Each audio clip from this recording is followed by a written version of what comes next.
good evening, Little Masters, and welcome to episode 253 of the Prancing Pony Podcast, where we wonder what sort of tale we've fallen into. Well, one would hope one with fewer homicidal creatures and hungry spiders and angry ring wraiths, but Yeah. I don't know that we're going to get that. But Look out for the spiders. look out for the spiders indeed. Yeah. Oh, well, folks, go ahead and pull up a bench in the common room. I'm Sean Marchese, the Lord of the Mark, and I'm here with the Man of the West, who is not the famousest of the hobbits, Alan Sisto. Now, Mr. Marchese, you shouldn't be making fun. No, who am I kidding? That's all we do here. It is, really is. People should know that by now. Folks, tonight we're going to be accusing someone of pawing at master, which, well, it's actually far more innocent than it sounds, huh? It is, actually. Yeah. And yet you managed to make it sound otherwise. Job done. Yep. Well, folks, here at the Prancing Pony Podcast, we are reading and talking our way through Tolkien's stories of Middle-earth, a few pages at a time.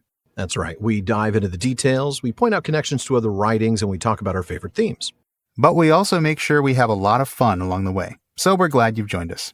And we know you'll be glad you joined as well. But before we get into the chapter, it's time to take a close look at This Week in Tolkien History. Sean? All right. Well, this episode releases on May 29th, which just happens to be the date in 1930 that the Oxford Magazine, Volume 48, Number 21 was released. Okay, so what does that mean? I was about to ask, what does that mean?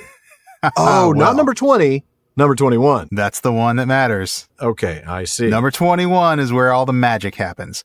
See, in that issue of the Oxford Magazine, there was an essay by Professor Tolkien entitled The Oxford English School.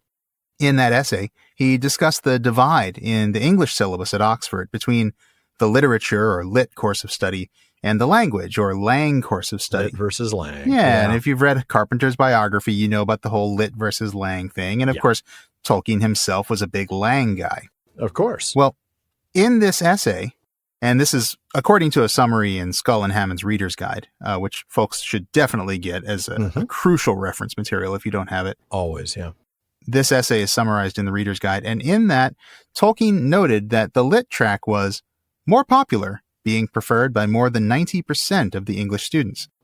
He proceeds to criticize the current regulations of the school, which mean that the literature student who wishes to gain a knowledge of Old and Middle English, a language subject, cannot do so in depth, while a language student is scarcely required to study any books in the modern period.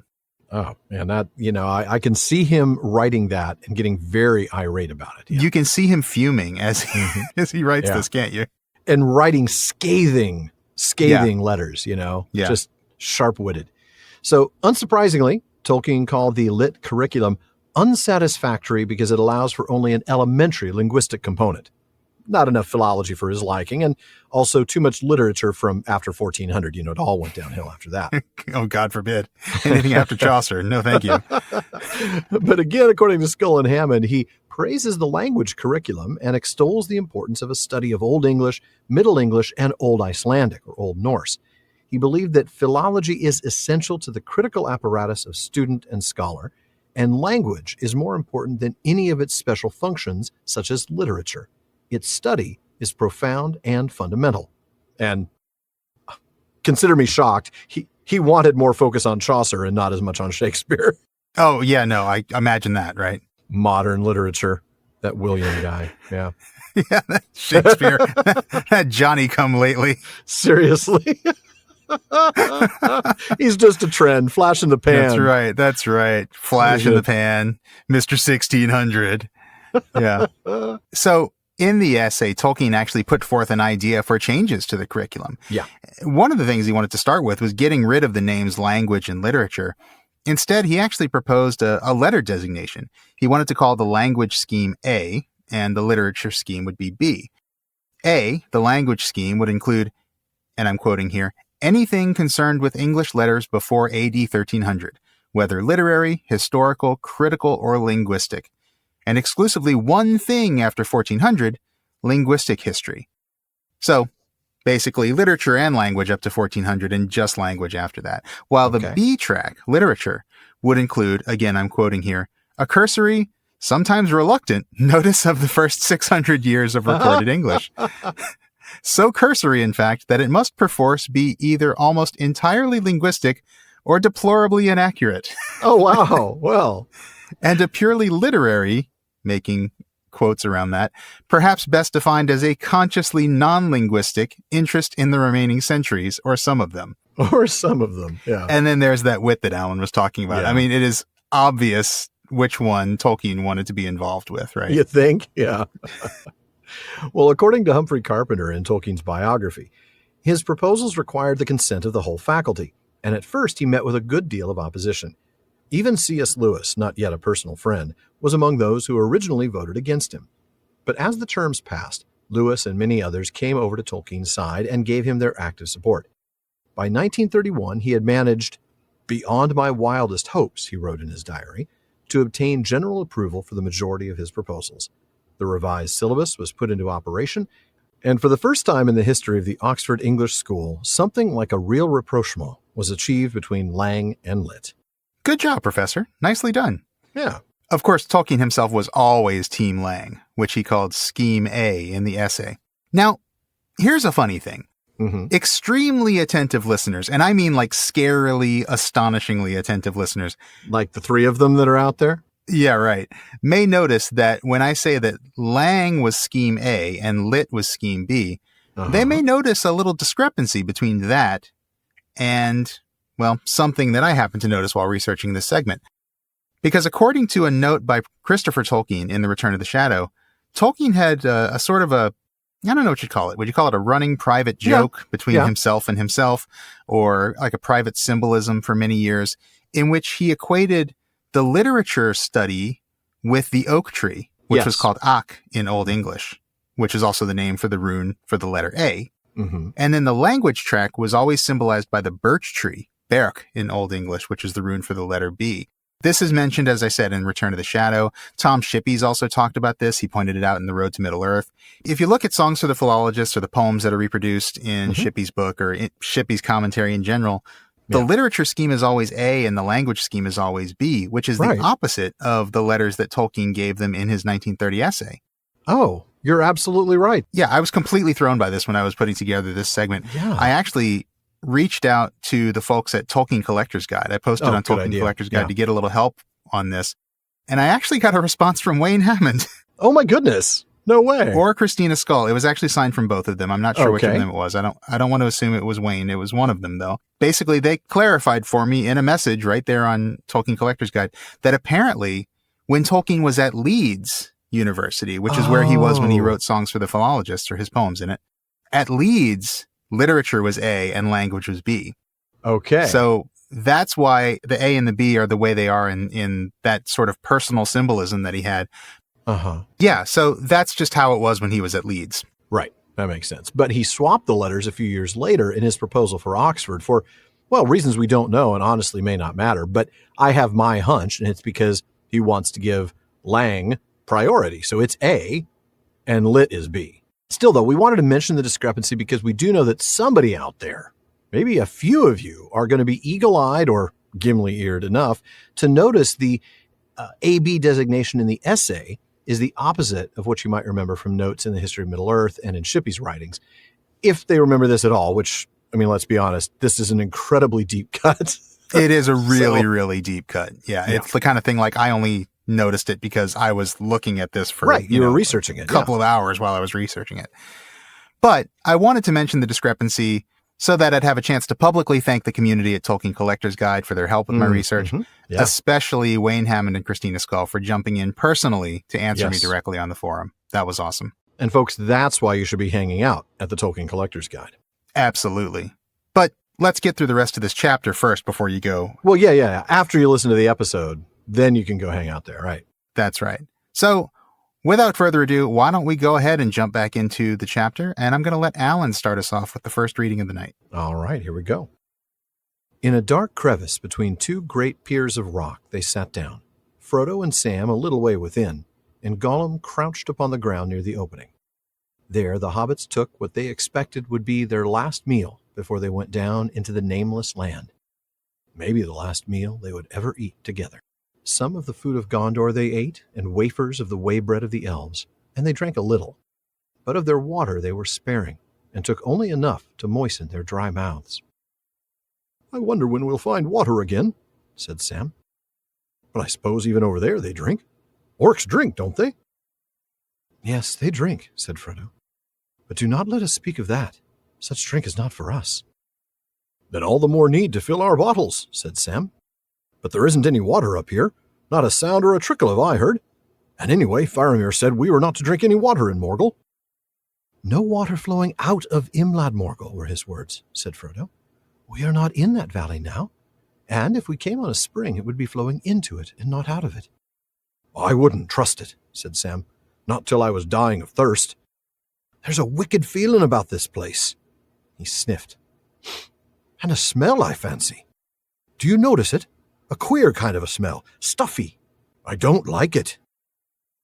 I don't like anything here at all, said Frodo.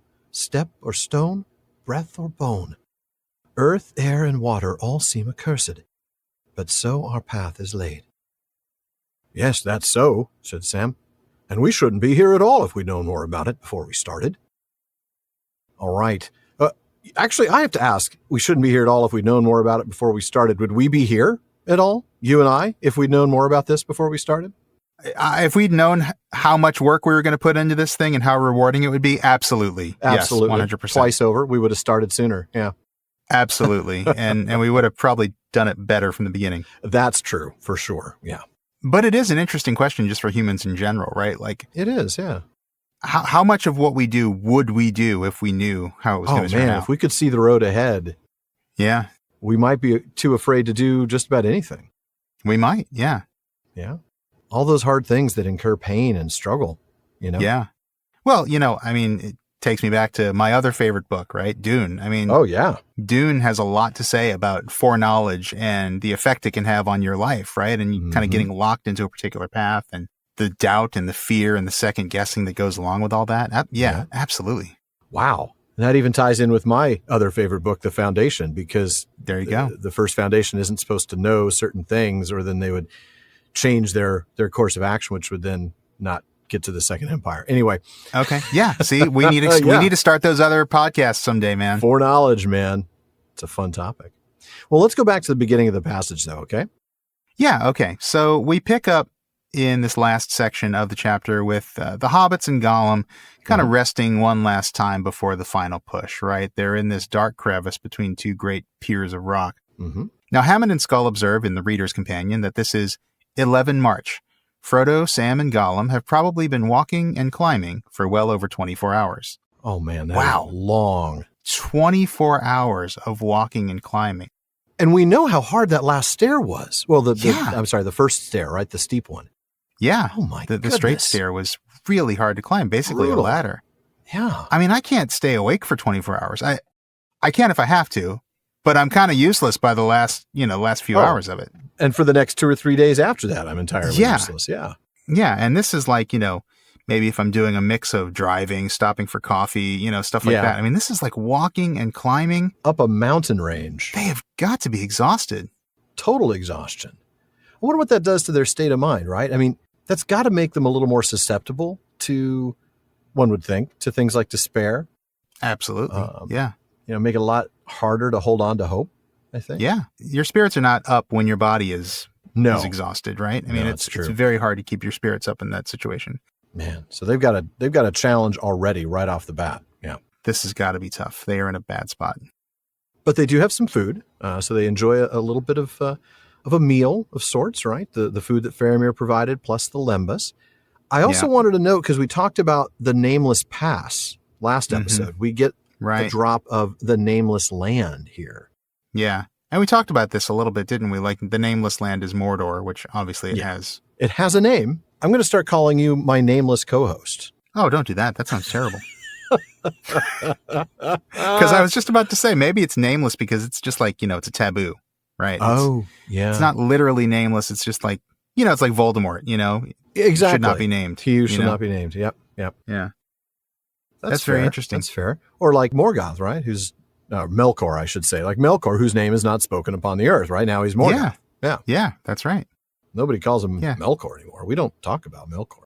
We don't talk about Melkor. No. I just set you up for that, right? It's like, I know you did. Slow that's pitch why right over the plate. It was slow pitch, and that's why I just took a swing. Yeah. So, They did eat a little bit of food. They only drank a few drops of their water, right? Precious water, yeah. Precious water, absolutely. I mean, honestly, the fact that they're only drinking a little bit of it, that implies some hope that they're going to keep going, right? I mean, a little bit, yeah. If they were like, well, this is it, we're going to be dead in an hour, they would just might as well quench our thirst, right? Right, exactly. There's some hope here. I don't think it's much, but there's some positive hope. That's a good catch. I hadn't thought about that, but you're right. I mean, the fact that they're not finishing it all right now means they're assuming they're going to be alive for at least a little while longer. Yeah. at least another day or so, maybe. Maybe, yeah. But, Sam actually is thinking ahead. He actually wonders when they will find water again. Mm-hmm. He makes the correct assumption that orcs must have to drink, right? Well, of course they do, right? But, Frodo points out immediately, look, what they can drink, certainly not hobbit drink. And that makes me think of our talk about orc draft last year. That's right. Yeah, we saw that in chapter 3 of book 3, right? The Uruk-hai. And we saw poor Merry and Pippin forced to drink some of this draft. And it was, I think we talked at the time, like, it almost sounds like a whiskey or some sort of distilled spirit because of like the heat that it creates in their body. Yeah. Like a heat in their belly, but it's not a wholesome feeling. No, not at all. And you probably don't want to know what it's made of, I would imagine. I'm sure it's not made from the finest Scottish barley, that's for sure. No, probably not. This is not a fine single malt. This is like... I'm imagining orcs, talking about it like people talk about fine wines, using just all these highfalutin words about, bouquet and... Yeah. and a little aftertaste. It's a bit meaty and leathery with a corpse flower finish. Thank you. That's exactly what I'm looking for. But since I don't drink, I had no idea how to even phrase it. That was brilliant. With a corpse flower finish. That is so good. It's got a real charnel finish. Tastes a little like Grishnock. Right? It is Grishnock. No. Oh. Because seriously, that this is like a Gluck's moonshine, right? Exactly. He's got a little still he carries with him, and he's just like boiling up whatever trash he's got a couple of, Snaga orcs, carrying around the equipment for the still. Boils them up in the still. Ugh. Yeah. Oh, man. So, I mean, all very illuminating in regards to why that drink is not for them. Not for us, man. So, Sam, of course, if we're not going to be able to drink orc drink, well, we better fill up the water bottles while we can, but we can't because there isn't any water here. And oh, by the way, Faramir said we shouldn't drink any water here. Yeah, and Frodo actually corrects him. That's right. It wasn't don't drink any water here. It was don't drink any water flowing out of the Morgul Vale. Right. Plus, we're not in that valley anymore. No, you're in the mountains high above that valley. Right. This was the valley where when we passed over the water, it was steaming, but it was ice cold. Right. So, don't drink that. But presumably, they're upstream of that right now, if there were any water, exactly. Which there isn't. Right. Kind of a moot point, right? Yeah, it is kind of a moot point. But whatever corrupts the water and makes it not safe to drink, they would be upstream of that. Right. Yeah, they'd be okay. If it was there. But Sam wouldn't trust it anyway. He No, wouldn't trust it unless it was a matter of life and death, he says. Not till I was dying of thirst. Which it probably will be soon enough. Let's just be clear. Yeah. That is true. And he points out that wicked feeling, right? The stuffy smell. There's something in the air here. He can feel it in the air tonight. Oh, Lord. With a great turn of phrase. I love this, though. But so our path is laid. Yes, this path is laid.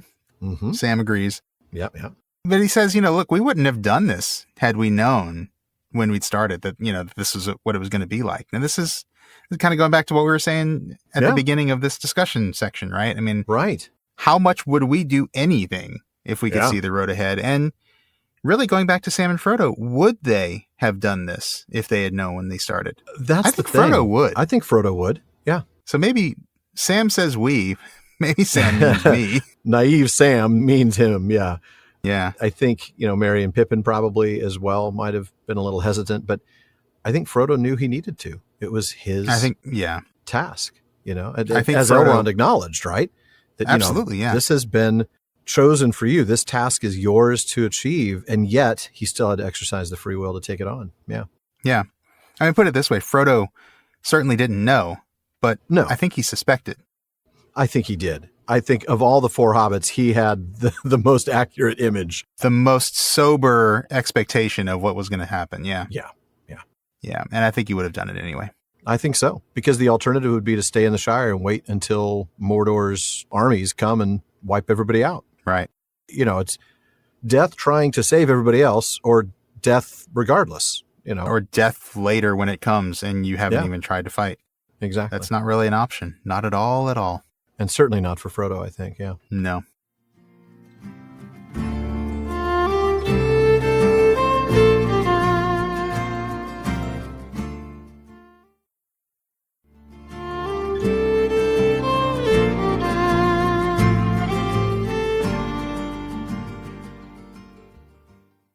Well, folks, before we get back to the discussion, we want to make sure you know that when you've finished listening to this episode, well, the talk continues all night long at the Prancing Pony Podcast. That's right. Our wonderful listener community keeps the conversation going in all of our social media spaces, from our common room on Facebook to our Reddit community to Twitter and more. On Facebook, just look for the Prancing Pony Podcast, but be sure to follow both the page and join the group for some great discussions. And you can find us on Reddit at r/Prancing Pony Pod. And we're also at Prancing Pony Pod on Twitter and Instagram. And don't forget to check out our new podcast, The Rings of Power Wrap-Up, where we discuss, analyze, and speculate all about Amazon's television adaptation of J.R.R. Tolkien's Middle-earth. We'll be taking deep dives into the lore behind the show. We'll be talking about our favorite themes and favorite characters and a whole lot more. So look for The Rings of Power Wrap-Up and subscribe wherever you listen to podcasts. And check out our social media at Rings Wrap Up for more. And folks, if you enjoy the show, please consider supporting us by joining the Fellowship of the Podcast. And when you do, you get a lot. You get an active Discord community, including live episode recordings, postscripts to episodes, episodes without digital ads, free merchandise, and a lot more. A whole lot more, actually. Yeah. You get live Discord hangouts, a chance to be part of our Questions After Nightfall episodes, or even join us as a guest in the North Wing. Mm-hmm. So check out patreon.com/prancingponypod to support the show and become part of the Fellowship of the Podcast. Now, the support we get on Patreon is what enables us to pour so much into the show, folks. We really appreciate it, and it makes a difference. You can also help us out, though, by giving us a rating and review over on Apple Podcasts. And now you can leave us a rating on Spotify as well. And please, as always, recommend us to your friends. Well, Sean, I'm going to have you pick up exactly where I left off. And it's one of my favorite passages, and I can't believe I ended up giving it to you. I can't believe you did either, but I'm glad you did. I'm a nice guy. Right. And there's so many great passages tonight. I have to say, this is one of those episodes where this was a hard one to leave anything on the table. It was a really hard one to leave anything at all on the table. I mean, we did obviously have to leave a few things. We did. But yeah. So go ahead about the great tales. All right. But I suppose it's often that way. The brave things in the old tales and songs, Mr. Frodo. Adventures, as I used to call them. I used to think that they were things the wonderful folk of the stories went out and looked for because they wanted them, because they were exciting and life was a bit dull, a kind of sport, as you might say. But that's not the way of it with the tales that really mattered, or the ones that stay in the mind. Folk seem to have been just landed in them, usually. Their paths were laid that way, as you put it. But I expect they had lots of chances, like us, of turning back. Only they didn't. And if they had, we shouldn't know, because they'd have been forgotten. We hear about those as just went on. And not all to a good end, mind you. At least not to what folk inside a story, and not outside it, call a good end. You know, coming home and finding things all right, though not quite the same, like old Mr. Bilbo. But those aren't always the best tales to hear, although they may be the best tales to get landed in. I wonder what sort of a tale we've fallen into. I wonder, said Frodo, but I don't know. And that's the way of a real tale. Take any one that you're fond of. You may know or guess what kind of a tale it is, happy ending or sad ending, but the people in it don't know, and you don't want them to. No, sir, of course not. Beren, now, he never thought he was going to get that Silmaril from the Iron Crown in Thangorodrim, and yet he did, and that was a worse place and a blacker danger than ours. But that's a long tale, of course, and goes on past the happiness and into grief and beyond it. And the Silmaril went on and came to Eärendil. And why, sir, I never thought of that before. You've got some of the light of it in that star glass that the lady gave you. Why, To think of it, we're in the same tale still. It's going on. Don't the great tales never end? I love that line. I love that line too. This is such a great passage, right? Sam talking about the old tales and songs. Yeah. About adventures, as I used to call them. I love that. As I used to call them, yeah. Yeah, you know, he used to call them adventures. He points out how he used to think about them. Yeah. That people looked for adventures because they wanted them. Mm-hmm. That's right, because life was dull and they were exciting. Yeah. And I wonder, like, you know, Sam seems to have some newfound awareness. You know, he used to call them adventures. Maybe he doesn't call them adventures anymore because he now understands them better. He understands, I think so, how they happen better. That's fascinating. It's kind of wonderful, actually. He's had some life experience. I think so. Absolutely. And he doesn't think of these stories as adventures anymore. It's not that they're not adventurous. He's not thinking of them in that way. He's not romanticizing them the way he used to. Yeah. He understands the reality of them better. And I think that's a wonderful observation from him. It really is. There's a lot there. Yeah. It means a lot when he says that's how he used to think about them, right? Yeah. Mm-hmm. Yeah. But now he knows that, you know, at least for the stories that matter, right? The really important stories, the stories that really touch you. It's not how it is. It's not just swashbuckling adventure romanticized. Mm-mm. It's folks landed in them. It's folks who were destined or fated, like Frodo said about them. Absolutely. And they had chances of turning back, right? But they didn't. Mm-hmm. And he makes this point, which I love. After all, if they turned back, we wouldn't have heard their story. That's absolutely spot on. You know, that's usually my answer to people when, you know, like, oh, well, you know, well, why didn't the Eagles just fly the ring to Mount Doom and just drop it in the volcano? Like, well, if they did, there wouldn't be a story. So that's right. That's right. We're getting the story from the parallel universe in which that didn't happen. You know? Yeah. If you want to write the story in which, no, you still can't do that. But yeah, you can think it up. It can be your headcanon if you want. But yeah, exactly. You want to write like Arda 313 or whatever, some parallel universe where it's different. Fine. But in this version, this is the story because that's what makes a story. Right. Exactly. And so, yeah, I mean, that's just it. We only hear the stories of the people who kept going, even if the end wasn't a good one for them. You know, I kind of want to linger there for a bit. What makes a good ending for those inside the story, right? I mean, I'm assuming not dying is probably part of it. Yeah, I mean, I think that's it. I mean, it's like, it's a happy ending for the people inside the story. It's like Bilbo's ending, and he lived happily ever after until the end of his days. And that's exactly the example he uses, right? Mm-hmm. You know, it's like, you know, coming back home like Mr. Bilbo, things are a little different, but things are okay, as opposed to something like the story of, you know, Turin, son of Hurin. Oh, that's not a good ending for anybody in that story. I mean, it's a great ending from a literary perspective. Oh, it's fantastic. It's a great ending for us to read it and go, wow, that was a powerful story, but it sure ain't good for the people living it. No, in fact, I'm trying to think, is there anybody for whom the finish of that story is good? And the answer is really no. No, I don't think so. I don't think it ends well for one person. The guy who's, you know, is chasing after Turin's wife/sister. It's not good for him. It's not good for her. I mean, Mablung survives, but that's about it. It's not like he's happy about anything. No. It's not even good for Glaurung. I mean, it's not good for Hurin. No. Morwen. No. There's not a single person in that story that just ends well. That's just it. That is a horrible ending for everyone in that story, but man, is it a great ending. Truly a tragic tale. Truly tragic. Wow. Yeah. And yet, you know, the good endings, they're not the best stories to hear, are they?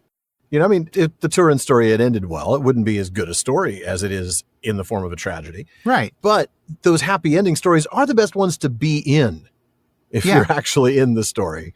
And sometimes the happy ending stories are good to read too, right? I mean, they are, yeah. We're Tolkien fans. We love a good eucatastrophe when we get one. Absolutely. Yeah. So, yeah.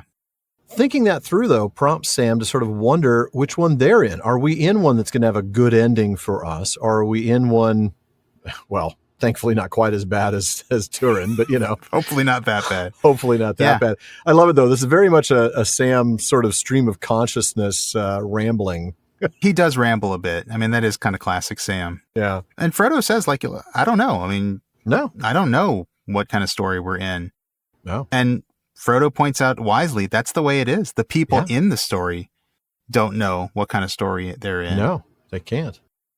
Maybe Turin suspected he was in a tragedy. I think it's like, Maybe Turin's waking up every morning like, well, What terrible thing is going to happen to me today? what horrible thing is going to happen today? I'm pretty sure of all the things he thought would happen, marrying his sister was not on the list. Probably not. No. Probably not. No. But no, Frodo says wisely, like, the people in the story can't know what the ending will be. Right. That's right. Absolutely. And the readers wouldn't want them to know, would they? No. Because it would change what they do. It's the whole foreknowledge thing again, isn't it? That's true. No, that's true. I wasn't even thinking about it from that perspective. I was thinking about it from the perspective of it being a satisfying story. Like, if all the characters knew what was going to happen, well, that's no fun to read. But you're right. It would change what they would do. Yeah. Absolutely. And Sam agrees. Mm-hmm. And then he goes into his own little retelling, brief retelling of the tale of Beren and Luthien. His little Cliff's Notes version, yeah. Yeah, saying, well, like Beren would have never guessed that he'd end up actually getting the Silmaril from Morgoth's crown. No. Talk about a fool's errand. Boy, you're not kidding. But he managed to do it. Yeah. I'm sure he never imagined that it would be stuck in his hand in the belly of Carcroft. No, probably not. Definitely not. Probably not. I love this because it's the second time that we get the tale of Beren and Luthien mentioned at length in the story. Yeah, all the way back in book 1, wasn't it? Yeah. Much longer then, of course. I think in a much fuller telling from Aragorn. Yeah. But Aragorn does go through and tell it all the way up to Eärendil, doesn't he? That's true. That's true. And that's why Sam's able to follow the thread of that story from the Silmaril all the way to Eärendil. And then he realizes, wait a minute, that's what we have in the vial. Yes. I love that realization from him. Isn't that a great moment? It's a light bulb moment for him, isn't it? It is, because not only is it one of those moments where you're like, oh man, like, myths are real, and this object that we have is actually evidence of this myth. Mm-hmm. But also, more importantly, that they are actually in the same story still. That is amazing. The story of Beren and Luthien that becomes the story of the Nauglamir and the story of Eärendil and the Silmaril and the voyage into the West. Our whole first season, folks, they're still in that same story. That has got to be an incredibly powerful realization. Getting chills just thinking about that. Yeah. I mean, it's powerful for me as a reader to realize that, oh yeah, Lord of the Rings is totally the same story as the Silmarillion. And that's what Tolkien intended, right? Absolutely. He wanted to publish the two together. He wanted them to be part and parcel of each other, right? Mm-hmm. He wanted the Lord of the Rings to be the sequel to the Silmarillion. That's powerful as a reader. Just as the Silmarillion went from, this big sort of biblical stuff in the beginning to more mythical, and then to just romantic and individual stories. Lord of the Rings goes even further down that direction. Into like very deep, dramatic, person-to-person individual stories. Absolutely. Mm-hmm. And it's powerful as a reader to see how it's a continuation of the same story. Yeah. But man, imagine being Sam and Frodo and realizing, wow, we are still in that same story. We are still fighting against the same evil forces. That story has not ended, and we are a part of it, just as Beren was, just as Eärendil was. Yeah. Amazing. Luthien sang a song and tore down Sauron's tower, but we're still dealing with Sauron right now. That's right. That's absolutely right. That's amazing. Wow. That is huge. Absolutely amazing. And I'm sure that's just about mind-blowing for Sam at this point. I'm sure. Yeah. I'm absolutely sure. And I love this comment, don't the great tales never end? Mm. And we'll have some more to say about that in just a minute after you read this next passage. That's right. No, they never end as tales, said Frodo. But the people in them come and go when their part's ended. Our part will end later, or sooner. And then we can have some rest and some sleep, said Sam. He laughed grimly. And I mean just that, Mr. Frodo. I mean plain ordinary rest and sleep and waking up to a morning's work in the garden. I'm afraid that's all I'm hoping for all the time. All the big important plans are not for my sort. I wonder if we shall ever be put into songs or tales. We're in one, of course. But I mean, put into words, told by the fireside, or read out of a great big book with red and black letters, years and years afterwards. And people will say, let's hear about Frodo and the Ring. And they'll say, yes, that's one of my favorite stories. Frodo was very brave, wasn't he, Dad? Yes, my boy, the famousest of the hobbits, and that's saying a lot. It's saying a lot too much, said Frodo. And he laughed, a long, clear laugh from his heart. Such a sound had not been heard in those places since Sauron came to Middle-earth. To Sam, suddenly it seemed as if all the stones were listening and the tall rocks leaning over them. But Frodo did not heed them. He laughed again. "Why, Sam," he said, "to hear you somehow makes me as merry as if the story was already written. But you've left out one of the chief characters, Samwise the Stout-Hearted. I want to hear more about Sam, Dad. Why didn't they put in more of his talk, Dad? That's what I like. It makes me laugh. And Frodo wouldn't have got far without Sam, would he, Dad?" "Now, Mr. Frodo," said Sam, "you shouldn't make fun. I was serious." "So was I," said Frodo, "and so I am. We're going on a bit too fast. You and I, Sam, are still stuck in the worst places of the story. And it is all too likely that some will say at this point, 'Shut the book now, Dad. We don't want to read anymore.'" No. Oh, my goodness. Chills. I know. Chills. Oh, wow. Man. All right. It's maybe that I gave you that previous passage because I wanted So that you could have this one. I know. It's all right. They're both so good. You just saw Arundel's name in the I did. past. I kind of know. I've got to do paragraphs above and below if I'm going to give that, Yeah. So, yeah, we ended my passage with, "Wow, don't the great tales never end?" And Frodo responds here. He says, "The tales themselves don't end, but the people come and go as their parts end." Wow. And that's, wow. I mean, It is. look at the Silmarillion. You know, people talk about how the Silmarillion is just, it's kind of hard to follow.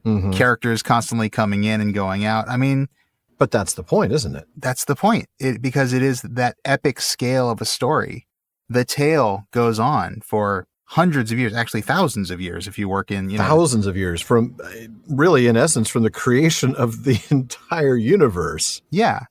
Yeah. Those stories go on for so long and people come and go as their parts end. The huge part that Feanor plays in the very beginning. Yeah. And he's like dead. He's gone. He's completely gone before you get to chapter 10. He's nothing but a pile of dust and ashes at that point. Yeah. That's right. And spite. Nothing left in that pinata. Ashes and spite. Yeah. Ashes and spite. Yeah. And then, Finrod comes on and plays this huge role. And then he dies in the most epic and amazing way. And, it's just... Oh, he sure does. It's like one big story. One great story with just different people coming in. And that's the thing. There's a singular story from start to finish. People come in and people leave. And somebody else comes in and leaves. And what's important... I'm not saying the individuals aren't important because, of course, they are. It's the sum of their stories that equals the story. It is in service to the one great story that they come in and leave. And it is that story that lasts. Yeah. Their involvement, the only reason we remember them is because they're involved in that story. If they weren't involved in the story, we wouldn't have heard about them. Absolutely, yeah. Because it's the story that's important. Right. Right. Yeah, boy. And I wonder if that's, why Tolkien's work strikes such a chord in those of us who are big fans of his work, because it is just one big story. And we see it is the unity of that story from the music of the Ainur to the fall of Barad-dûr, the Grey Havens. Yeah, absolutely. And it really is one big story. I think that's why, the Legendarium as a whole, reading all of it brings so much light to each and every part of it. Yeah, it does. It's when you recognize that The Hobbit is a bigger piece of the whole that it becomes a little less of just a kid's story. Right. Right. It becomes a lot more than that. You see those little bits peeking in, the swords from Gondolin. Swords made in Gondolin. That's exactly what I was thinking. Elrond, the half-elven. And then, of course, the big connection to the ring, which I know that's only in the second edition of The Hobbit, but still. Yeah. Amazing. So going back to the text here, Frodo says all that, but then he has this sort of dark follow-up. Our part will end. As of course it will. They all do. Probably soon is kind of what he's saying here. But Sam's not really thinking of that, right? I mean, he doesn't think Frodo means death will be the end of their part. Or maybe he's just like really intently ignoring that possibility. He doesn't want to choosing to avoid it. Little head in the sand. Yeah. And he just talks about like, oh yeah, I can't wait to have some rest, some honest, ordinary sleep that we can finally get, just a little rest and a little bit of work in the garden. And Frodo's like, no, Sam, that's not really what I meant, but okay. Yeah, no, I kind of meant death, really. Yeah. Yeah, yeah. Yeah. I do like, though, how for Sam, I'm afraid that's all I'm hoping for all the time. It's this singular, constant hope. It's a simple hope, right? Ordinary rest and sleep and a morning's work in the garden. Just to get back to an ordinary life. That's all he wants. Yeah. He doesn't want to be a hero. He doesn't No. want to be celebrated in songs or tales. He likes the idea. It would be kind of cool. But Oh, sure. it's not really what he wants. He just wants to get back to his normal life. Very simple. Yeah. Very simple in the best way. He is a man of simple pleasures. It's true. Yeah, absolutely. You know, on this whole bit about, parts ending and the story going on, I just want to kind of point something out from Hammond and Skull, because they actually had an observation that, I got to tell you, I'd never noticed this before. I hadn't either. Yeah. You know what I'm talking about. This bit about the parts ending, it's actually reminiscent of some famous lines from Shakespeare's As You Like It. Yeah. And these are the lines most people will know as soon as I start reading this. All the world's a stage, and all the men and women merely players. They have their exits and their entrances, and one man in his time plays many parts. I have to say, while that's true, I was actually thinking more along the lines of all the world's indeed a stage, and we are merely players, performers and portrayers, each another's audience outside the gilded cage. Living in the limelight, the universal dream. That's right. How long has it been since we sang some Rush on this show? It's been a little while. Sure. Every listener out there is like, no, guys, it hasn't been as long. It hasn't been long enough, is what they're saying. It was literally 3 episodes ago or something. I'm sure it was, yeah. It could have been last section of this chapter, and it would have been too long ago. Could have been. Yeah. Yeah. Knowing us. We will sing Rush at the drop of a hat, it is true. Absolutely. Poorly, but we'll still do it, yeah. Yeah. Singing is a generous way of putting it. That's true. I only if I put air quotes around the word singing. Yeah, exactly. Putting the words to something that resembles music. We'll tonelessly croak out something in an imitation of Geddy Lee's voice. Tonelessly croak. Oh, man. But we'll do it with love. That's right, we will. Well, going back then to the text, we talked about that hope.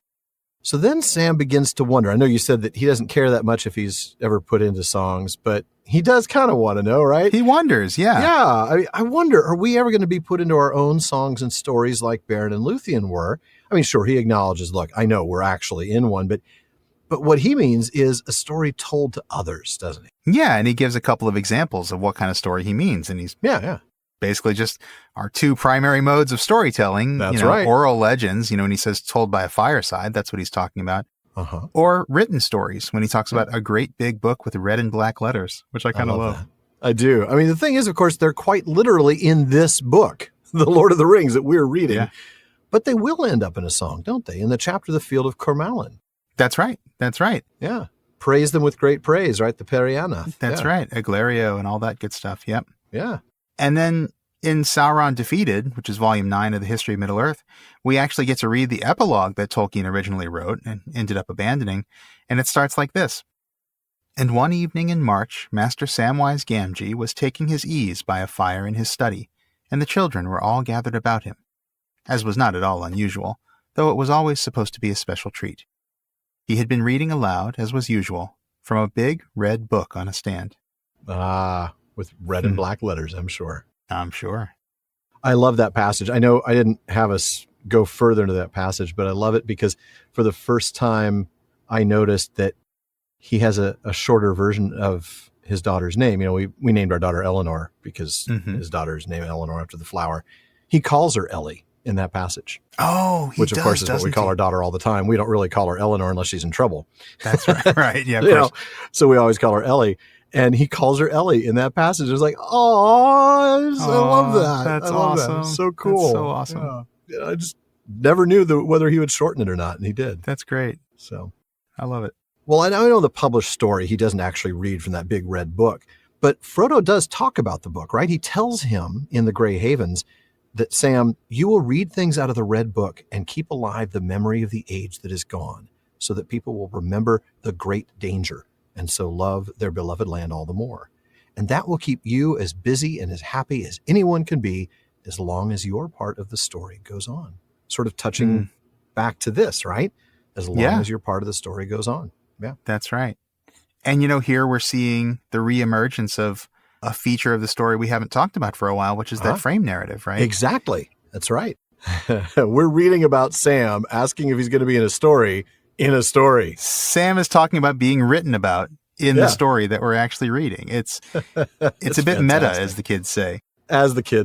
Yeah. It's great. It is. It's absolutely great because it's a story within a story. And this is exactly how Tolkien wanted us to perceive it. That's what gives us that inner consistency of reality. Yes, right? Absolutely. And makes us feel, this actually is something that could have really happened. I know. It's so cool. Super cool.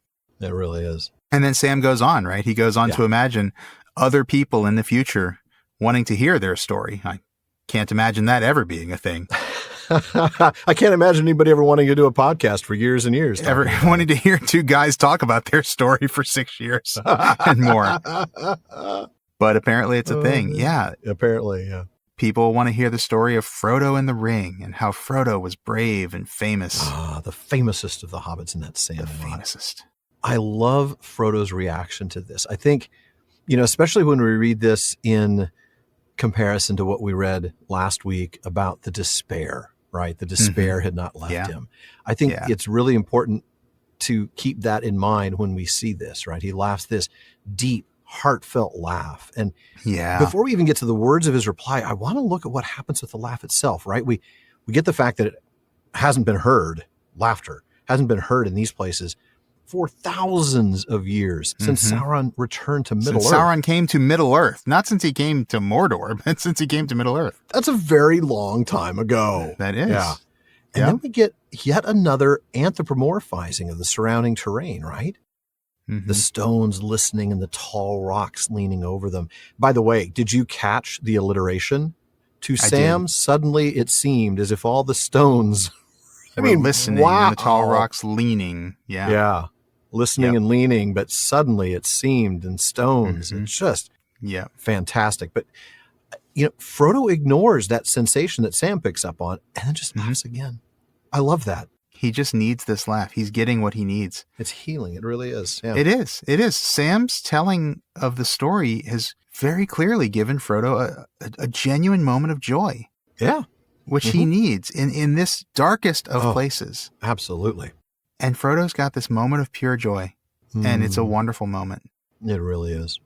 You just sense how much Frodo really needs this right now. And to your point about the anthropomorphizing of the land, the land needs this, doesn't it? It does, doesn't it? You're right. The earth needs this kind of joy. This land has not had this kind of joy. And even the land needs this. That's a good point. But, Frodo, ever humble. Yeah. He reminds Sam, very gently, very sweetly, I would say, reminds Sam, hey, you've left out the hero. Samwise the Stout-Hearted, the hero. The hero. Yeah. One of the chief characters, he doesn't say hero, but we know, right? Tolkien himself called him the chief hero. We know that he is the hero. Absolutely. Yeah. I love that. He pretends to be a kid listening to the stories, laughing at Sam's talk. Why did they put in more of Sam's talk? That's what makes me laugh. That's what the kids would love, of course. Yeah. Of course they would. Yeah. And then he gives us the line that we all love, right? Frodo wouldn't have got far without Sam. Oh, man. That's so wonderful. My heart, every time I hear that. Yeah. Such a lovely sentiment. So honest, so open. Yeah. So much trust in saying something like that. It's wonderful. Yeah. Sam's got to be blushing a little bit by this point. A little bit, yeah. But, he chastises Frodo. He thinks Frodo's making fun of him. I know. And I think this is just, Sam's low self-esteem, right? You couldn't possibly be serious about this, right? You could not possibly be serious about people wanting to hear about me, that me being one of the chief characters, that Frodo wouldn't have gotten far without me. Or that you wouldn't have gotten far without me, right? Yeah. Exactly. He can't believe that this could be true. Right. And Frodo tells him, I'm being absolutely serious. Absolutely. Deadly serious. Not that I want to say deadly serious here in this place, but, No. Unfortunately, he doesn't. It's just, hey, I am. Yeah, absolutely serious. And Frodo returns to a bit of reality, right? Yeah, people would want to hear the story, especially, they're going to laugh at hearing your talk. You're this amazing character that people would enjoy listening about. But by the way, we're really stuck in probably the worst place in this story, at least the worst place so far. And there are going to be some kids who say, you know what, Dad, I don't want to hear anymore from the book. Can we stop here while it's happening? Yeah. And even though we didn't read this, Sam says that he wouldn't be one of those, right? He'd want to keep listening, wouldn't he? Yeah, I think so. I mean, because I think Sam just recognizes a good story. And even if it's a little scary, he wants to keep going. Yeah. And I'm going to have you pick up a little after that because, again, we had to find something to not read. So I think we picked a couple paragraphs here. And now Sam's going to start talking about Gollum a little bit, huh? Yep. I don't like his sneaking off without saying, said Sam. And least of all now. He can't be looking for food up here, not unless there's some kind of rock he fancies. Why, there isn't even a bit of moss. It's no good worrying about him now, said Frodo. We couldn't have got so far, not even within sight of the pass, without him, and so we'll have to put up with his ways. If he's false, he's false. All the same, I'd rather have him under my eye, said Sam. All the more so if he's false. Do you remember he never would say if this pass was guarded or no? And now we see a tower there, and it may be deserted and it may not. Do you think he's gone to fetch them? Orcs or whatever they are? No, I don't think so, answered Frodo. Even if he's up to some wickedness, and I suppose that's not unlikely, I don't think it's that. Not to fetch orcs or any servants of the enemy. Why wait till now, and go through all the labor of the climb, and come so near the land he fears? He could probably have betrayed us to orcs many times since we met him. No, if it's anything, it will be some little private trick of his own that he thinks is quite secret. Well, I suppose you're right, Mr. Frodo, said Sam. Not that it comforts me mightily. I don't make no mistake. I don't doubt he'd hand me over to orcs as gladly as kiss his hand. But I was forgetting. His precious. No, I suppose the whole time it's been the precious for poor Smeagol. That's the one idea in all his little schemes if he has any. But how bringing us up here will help him in that is more than I can guess. Very likely he can't guess himself, said Frodo. And I don't think he's got just one plain scheme in his muddled head. I think he really is, in part, trying to save the precious from the enemy as long as he can. For that would be the last disaster for himself, too, if the enemy got it. And in the other part, perhaps he's just biding his time and waiting on chance. Yes, slinker and stinker, as I've said before, said Sam. But the nearer they get to the enemy's land, the more like stinker Slinker will get. Mark my words, if ever we get to the pass, he won't let us really take the precious thing over the border without making some kind of trouble. We haven't got there yet, said Frodo. No, but we'd better keep our eyes skinned till we do. If we're caught napping, Stinker will come out on top pretty quick. Not but what it would be safe for you to have a wink now, master. Safe if you lay close to me. I'd be dearly glad to see you have a sleep. I'd keep watch over you. And anyway, if you lay near, with my arm round you, no one could come pawing you without your Sam knowing it. Sleep, said Frodo and sighed. As if out of a desert he had seen a mirage of cool green. Yes, even here I could sleep. Sleep then, master. Lay your head in my lap. Oh, what a tender moment. And we'll come back to that. I want to go back to the beginning of this relatively long passage, but again, I couldn't skip any of it. Sam switches gears here, right? To point out that even Gollum might be all right in a story. Well, at any rate, better than he is in real life, which I thought was kind of funny. I'll second that. Yep. Gollum's a great character to read. I don't think I want to meet him. No, I definitely don't.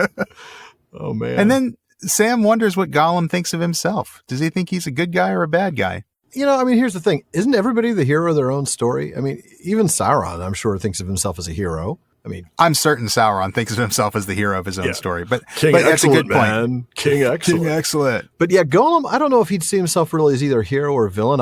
I see him actually thinking of himself just as a victim, right? I mean, he's very perpetually the victim. Maybe in Gollum's story, he's like a tragic hero, you know? But remember, if he gets the ring, though, he's Gollum the Great.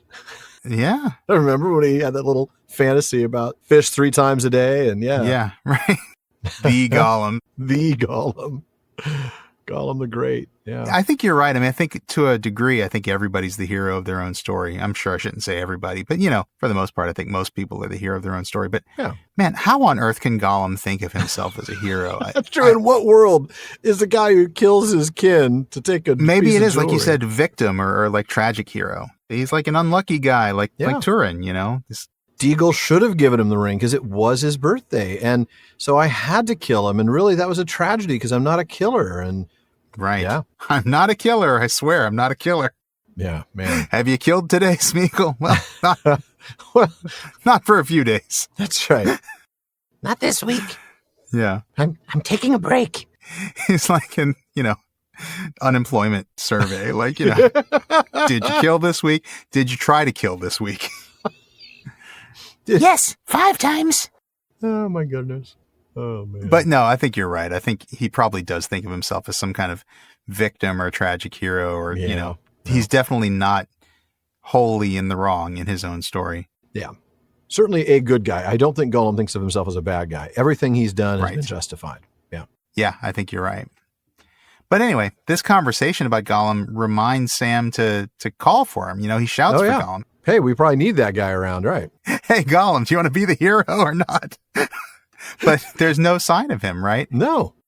And crickets, we're told that, crickets. he's just gone. And we're told that he hadn't eaten. Right. He took a little mouthful of water and then appeared to go to sleep. Mm-hmm. Now, we also learned, of course, that he'd gone off to hunt yesterday. Why did he leave this time? Now, the text doesn't tell us, but we know, right? We know he went to visit Sheila. That's right. And so while Sam is complaining about the fact that he's disappeared, because, of course, Sam is quite understandably not trusting him, Frodo says, look, it's not worth worrying about. No, it is what it is. It is what it is. We wouldn't have gotten here without him. We need him. No other options. So it is what it is. If he's lying, he's lying. I mean, it's a very sober acceptance of a simple reality from Frodo here. It really is. You're right. And I don't know that Sam disagrees with that conclusion, right? He just wants to be able to keep an eye on him, right? Especially if he's lying. It would be nice to be able to keep tabs on him. And he's also concerned that Gollum has gone to get his orc friends. But that's not what Frodo's thinking, huh? No, Frodo's a bit wiser here. Yeah. I think Sam's assessment is a little bit more simplistic. Like, oh, he's just friends with the orcs. I think Sam just pick a bad guy out of a hat. Right. All the bad guys are the same, so they all hang out. They all go to the same bars. Yeah. Exactly. Frodo knows better. He knows that he could be doing something wrong. And most likely, he's doing something wrong for sure. But Frodo's wise enough to know that if he were doing something wrong, it's not going to be that. Yeah, and he makes a pretty logical argument, really. He does. I think he's spot on. He is. He's just thinking through it in a bit more nuanced way. Like you said, Sam's just thinking, oh, all bad guys are the same. Frodo recognizes, Gollum's not going to do that. Gollum's going to have something else up his sleeve. He's more sneaky than that. He's more sneaky than that. That's right. And Sam does agree with this reluctantly, but understandably, he doesn't take any comfort from it. It's exactly. Okay, great, fine. So he's not collaborating with the orcs. He's coming up with some other clever way to kill us, right? Something I can't even imagine. And Sam knows that for Gollum, it really is all about the ring. It is. It absolutely is. Frodo thinks, in fact, that Gollum is still trying to keep the ring from getting to Sauron while biding his time on trying to get it himself. Yeah, not that he's biding his time very much. He's about to make his move. Doing his best to move things along in that regard. Yeah. And Sam makes a very valid point that he does. The closer they get to Mordor, the more we're going to see the evil side of him come into control. We're going to see Gollum or Stinker be in control, not Smeagol or Slinker. That's right. And this is Sam being very wise here. He knows. He knows, and he says that they have to stay vigilant. And they do. But since Gollum is gone, maybe, Frodo, it's time for you to get some sleep, right? I mean, I can watch over you. This is like, hey, move over, honey, let me drive. You get a little nap. Get a little shut-eye. And all of a sudden, I'm very tired. I want to just go to sleep. Can you record the rest of the episode for me, Paul? I just want to fall asleep, man. Just knowing that you could sleep sometimes makes you feel like, man, I really could sleep like a baby right now. And that's what Frodo does. He's like, man, I really am hungry for some sleep. Oh, he really is. Understandably so. Again, we talked earlier. They've been walking and climbing for 24 hours. Yeah. Frodo with the spiritual weight around his neck. You know? That's true. So, he agrees. Okay, I could sleep even here. And he agrees to do so. And Sam very sweetly invites him to rest on his lap. He'll be absolutely safe there. What a tender moment. Yeah.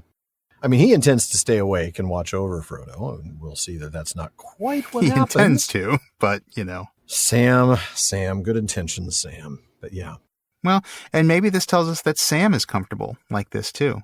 That's a good point. Not only is he allowing Frodo to be comfortable and get some rest, but Sam is unexpectedly more comfortable in this posture than he intends to be. And so, that's why Gollum finds them the way he finds them.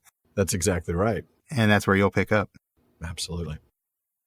And so Gollum found them hours later when he returned, crawling and creeping down the path out of the gloom ahead. Sam sat propped against the stone, his head dropping sideways and his breathing heavy. In his lap lay Frodo's head, drowned deep in sleep. Upon his white forehead lay one of Sam's brown hands, and the other lay softly upon his master's breast. Peace was in both their faces. Gollum looked at them. A strange expression passed over his lean, hungry face. The gleam faded from his eyes. They went dim and gray, old and tired. A spasm of pain seemed to twist him, and he turned away, peering back up towards the pass, shaking his head, as if engaged in some interior debate. Then he came back, and slowly, putting out a trembling hand, very cautiously, he touched Frodo's knee. But almost the touch was a caress. For a fleeting moment, could one of the sleepers have seen him, they would have thought that they beheld an old weary hobbit, shrunken by the years that had carried him far beyond his time, beyond friends and kin, and the fields and streams of youth, an old, starved, pitiable thing. But at that touch, Frodo stirred and cried out softly in his sleep, and immediately Sam was wide awake. The first thing he saw was Gollum pawing at Master, as he thought. "Hey, you," he said roughly. "What are you up to?" "Nothing, nothing," said Gollum softly. "Nice, Master." "I dare say," said Sam. "But where have you been to? Sneaking off and sneaking back, you old villain." Gollum withdrew himself, and a green glint flickered under his heavy lids. Almost spider-like he looked now, crouched back on his bent limbs with his protruding eyes. The fleeting moment had passed beyond recall. "Sneaking, sneaking," he hissed. "Hobbits always so polite, yes. Oh, nice hobbits. Smeagol brings them up secret ways that nobody else could find.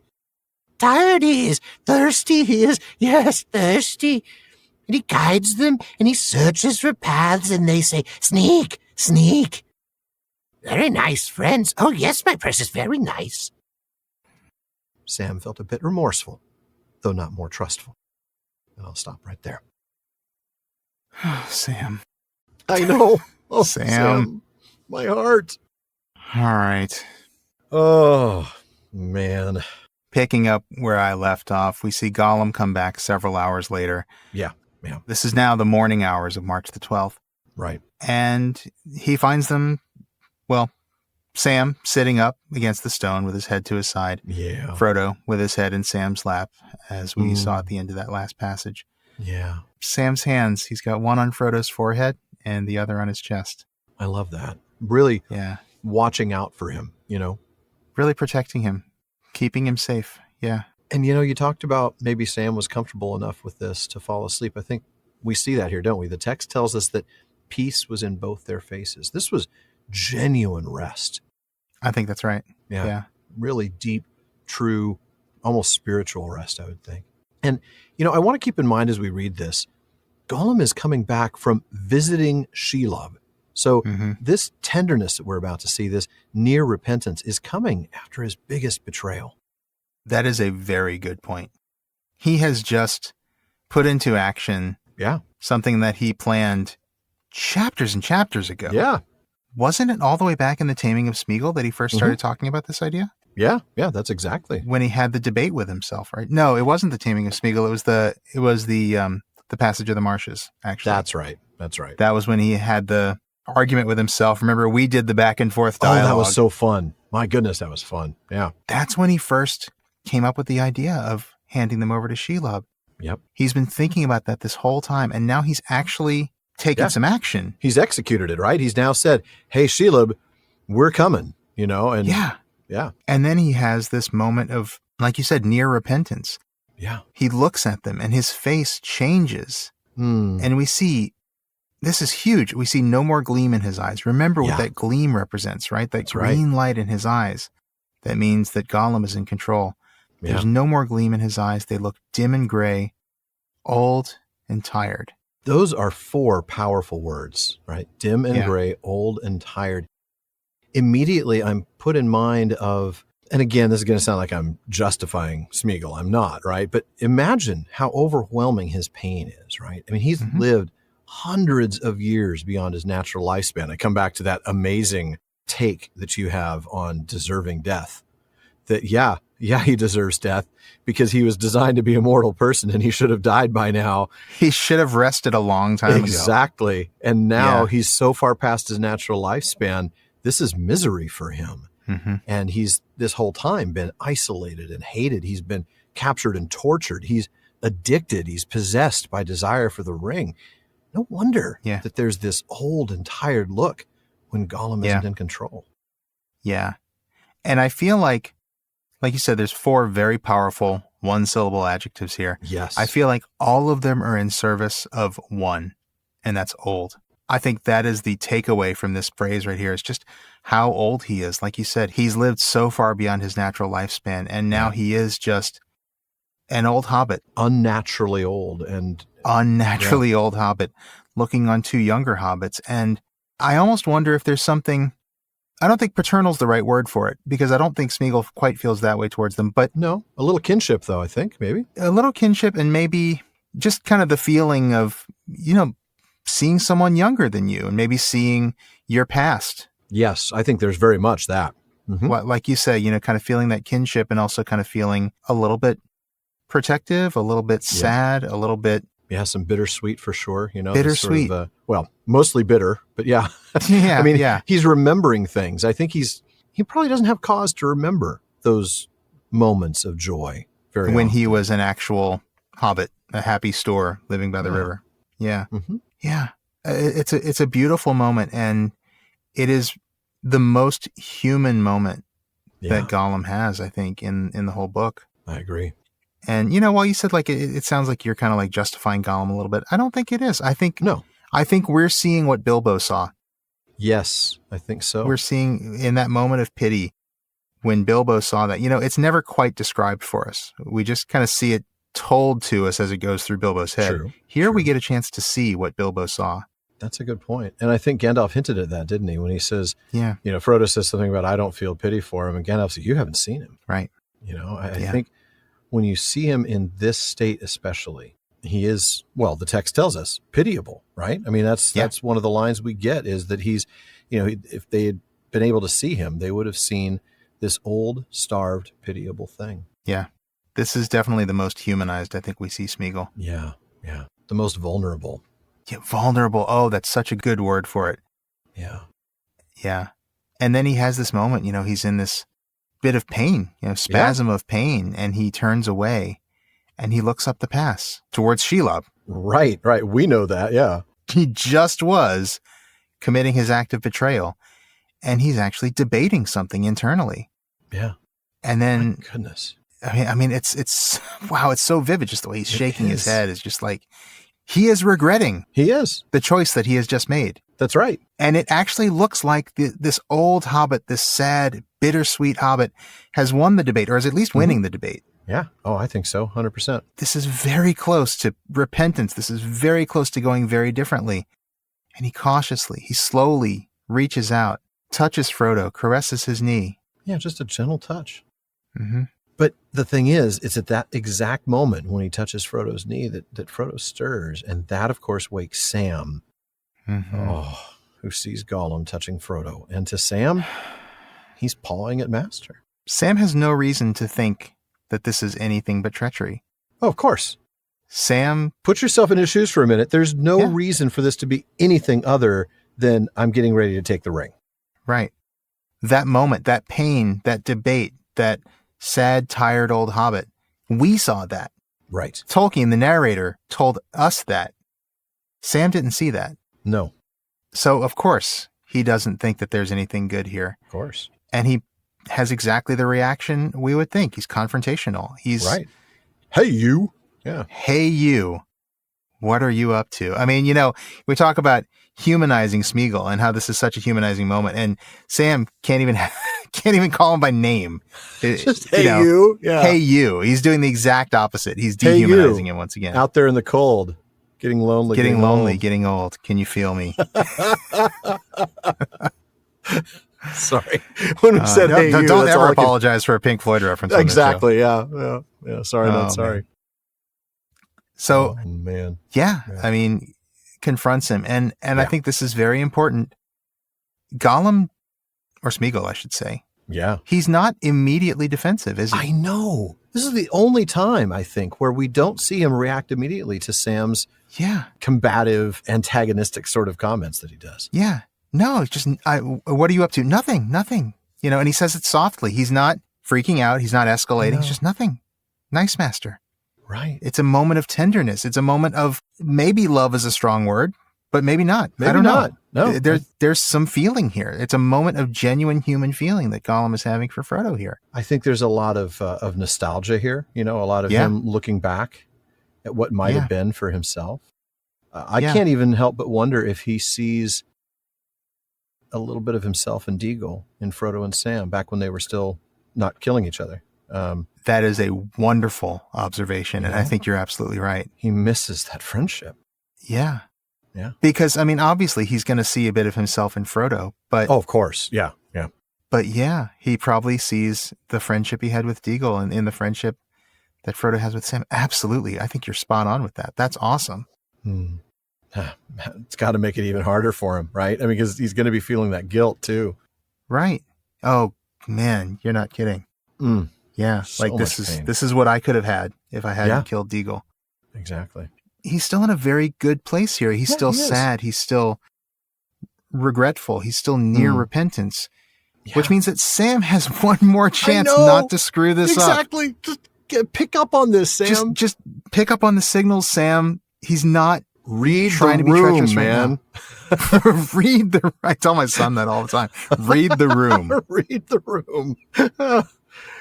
Yeah, but he doesn't, does he? He doesn't. No. I do love that Smeagol speaks softly, right? I'm up to nothing. Yeah. It's just nice, master. And, you know, Sam has this one more moment, right? Okay, he wakes up and he reacts. Okay, I get that. But now he's got one moment and he misses it.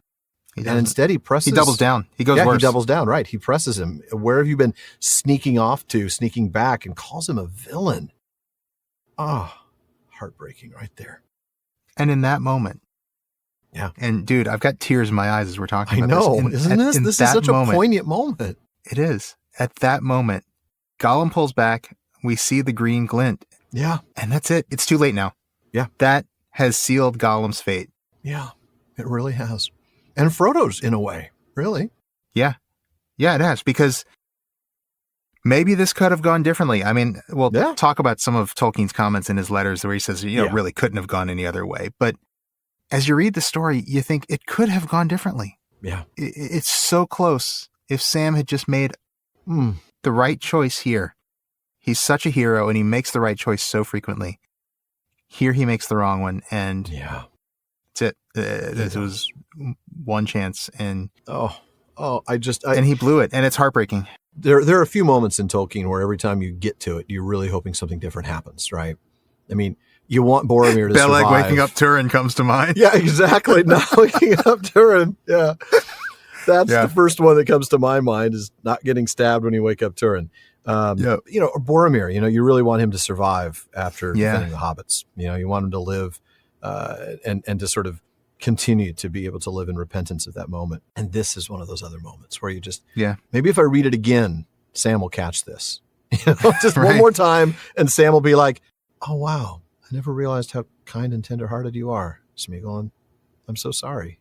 I'm sorry. I read you wrong. I shouldn't have assumed. I mean, can you imagine that happening? And Smeagol's heart just, man. But it isn't what happens. It isn't. Nope. And now Stinker's back in control. This is Gollum. Yeah, the green glint. Yep. Almost spider-like, he's called, which is quite interesting for Not an accident. Yeah. No, not at all. We also get another mention of the heavy lids again, huh? Oh, you're right. You're absolutely right. Almost missed that one. Yeah.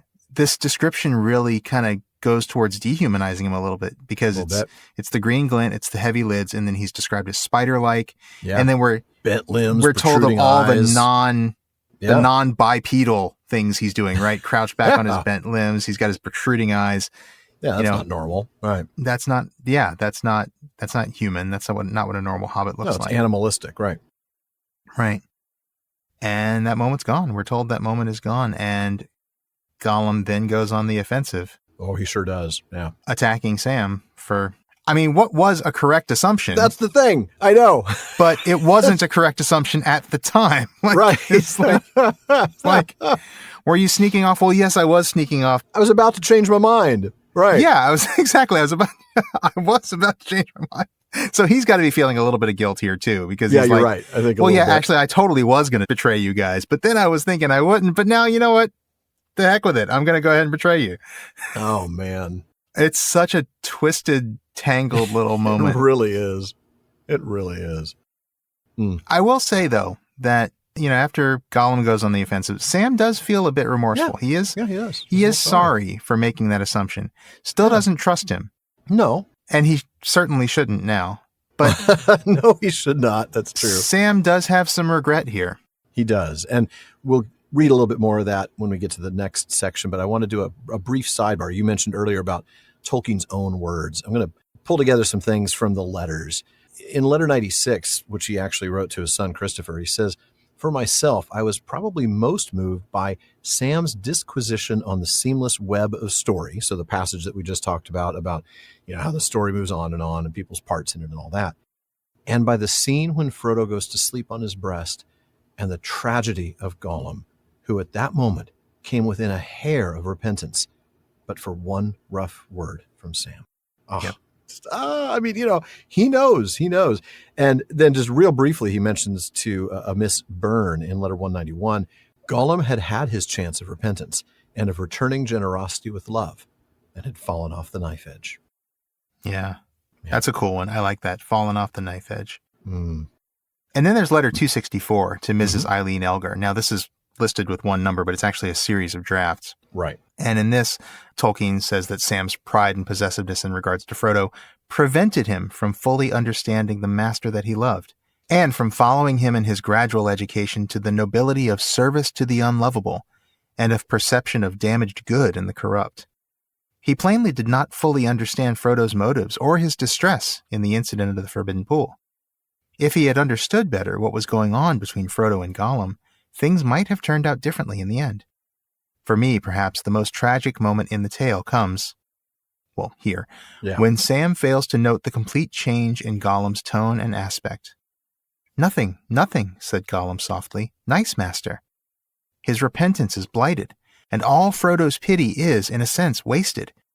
Shelob's lair became inevitable. This is due, of course, to the logic of the story. Sam could hardly have acted differently. He did reach the point of pity at last, but for the good of Gollum, too late. Oh, just heartbreaking. If you read further into that letter, though, I have to say I love what Tolkien speculates about his own story. I mean, it really is that. I'm not sure, but here's what I think would happen. Sam couldn't have acted differently, but if he had... Right. He talks about what might have happened had Gollum been able to repent. He says that Gollum's love for Frodo and his still existing desire for the ring would compete, and he would try to satisfy both. And then he concludes, certainly at some point, not long before the end, he would have stolen the ring or taken it by violence, as he does in the actual tale. But possession satisfied, I think he would then have sacrificed himself for Frodo's sake and have voluntarily cast himself into the fiery abyss. That is an awesome what if. Wow. Isn't it? I mean, you talk about fate and free will, right? Same conclusion, same factual story. Exactly. But a different set of choices and a different, perhaps, outcome for Gollum in terms of his ultimate redemption. Very much so. Yeah. His redemptive arc changes drastically. Yeah. Oh, wow. Man. It is one of those what if moments. You really can't help but wonder how things would have changed. I mean, clearly they wouldn't have gone through Shelob's lair. They would have just gone straight to, towards Mount Doom. But the addiction to the ring, it would have eventually overcome his love for Frodo. But then, like he says, because he was just too far gone. There's no coming back from where he's gone to in terms of his addiction for the ring, as you put it. Yeah. No, there really isn't. I think he even speculates in that letter that had Gollum not been there, that Frodo would have realized very shortly after he took the ring, before Gollum bit off his finger, that the only way for him to accomplish this would have been to do the same thing, to cast himself into the fire with the ring on, Right. Oh. And yeah, that makes sense. He couldn't have given it up. No, he couldn't have given it up, but he would have known the only way to not have it ripped from him possessive, not to have Sauron come and take it from him directly, would have been to destroy it by casting himself into the fire. Yeah. To do a Maedhros. Yep. To do a Maedhros. Wow, brutal. Oh, I love that. Yeah. It's perfect, of course. Yeah. Yeah. Well, I'm going to have you pick up exactly where I left off and then be so kind to finish the chapter for us. All right, I'd be happy to. Sorry, he said. I'm sorry, but you startled me out of my sleep. And I shouldn't have been sleeping, and that made me a bit sharp. But Mr. Frodo, he's that tired. I asked him to have a wink. And well, that's how it is. Sorry. But where have you been to? Sneaking, said Gollum, and the green glint did not leave his eyes. Oh, very well, said Sam. Have it your own way. I don't suppose it's so far from the truth. And now we'd better all be sneaking along together. What's the time? Is it today or tomorrow? It's tomorrow, said Gollum. Or this was tomorrow, when hobbits went to sleep. Very foolish, very dangerous. If poor Smeagol wasn't sneaking about to watch. I think we shall get tired of that word soon, said Sam. But never mind, I'll wake Master up. Gently he smoothed the hair back from Frodo's brow, and bending down spoke softly to him. Wake up, Mr. Frodo. Wake up. Frodo stirred and opened his eyes, and smiled, seeing Sam's face bending over him. Calling me early, aren't you, Sam? He said. It's dark still. Yes, it's always dark here, said Sam. But Gollum's come back, Mr. Frodo, and he says it's tomorrow, so we must be walking on. The last lap. Frodo drew a deep breath and sat up. The last lap, he said. Hello, Smeagol. Found any food? Have you had any rest? No food, no rest, nothing for Smeagol, said Gollum. He's a sneak. Sam clicked his tongue, but restrained himself. Don't take names to yourself, Smeagol, said Frodo. It's unwise, whether they are true or false. Smeagol has to take what's given him, answered Gollum. He was given that name by kind Master Samwise, the hobbit that knows so much. Frodo looked at Sam. Yes, sir, he said. I did use the word, waking up out of my sleep sudden and all, and finding him at hand.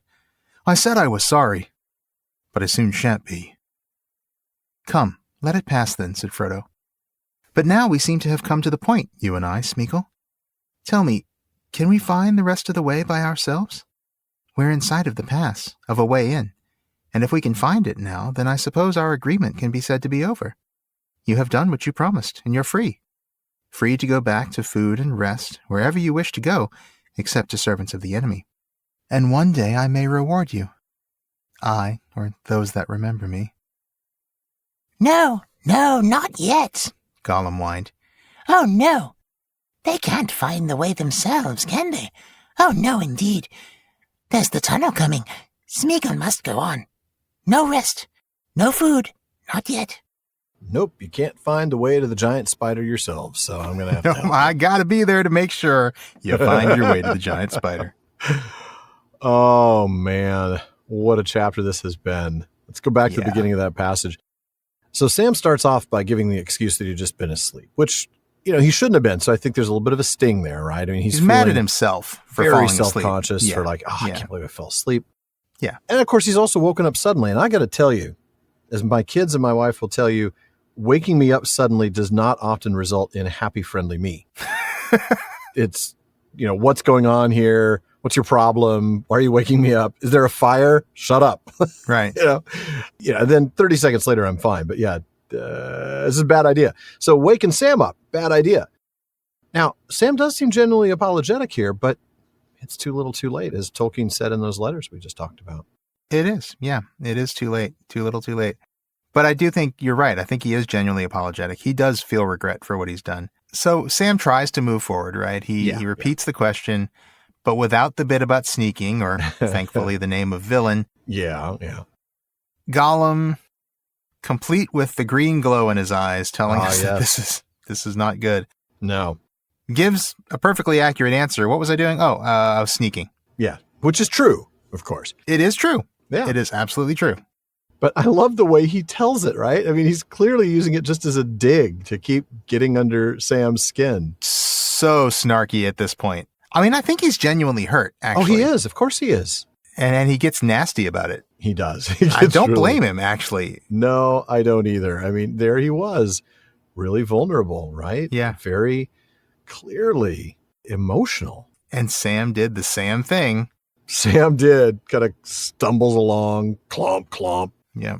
Uses the wrong words. But Sam moves on here, right? We need to be sneaking along together soon. He's sort of, fine, I'll own that. Sure. I'll take that sneaking thing and we'll just co-opt it.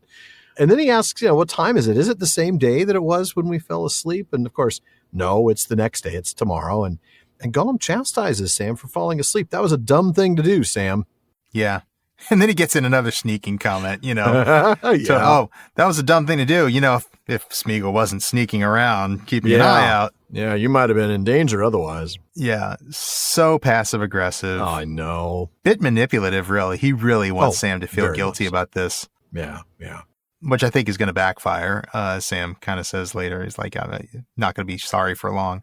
No. So Sam goes ahead and wakes up Frodo very gently. This is another really sweet moment. Frodo smiles when he wakes up, sees Sam there, and then he sees how dark it is. Yeah. It's like, he thinks it's earlier than it is. He thinks it's before sunrise. You didn't let me sleep very long, Sam. 5 more minutes, Sam. Yeah. Right. Of course, Sam explains the darkness. That's just part of the ambiance here, really. It's always dark here. But then he explains, look, Smeagol's told me it's the next day, right? We've got to get going. It's time. Yeah. Time for us to move. And Frodo asks Smeagol about, his time away. Did you find some food, get any rest? Frodo's just... I love that. He's concerned, right? He's just being kind. Hey, how are you doing, Smeagol? Right. Did you get some food, get some rest? Yeah, you didn't eat with us last night. Were you able to find some? Right. Smeagol responds pretty much the way you would expect him to at this point.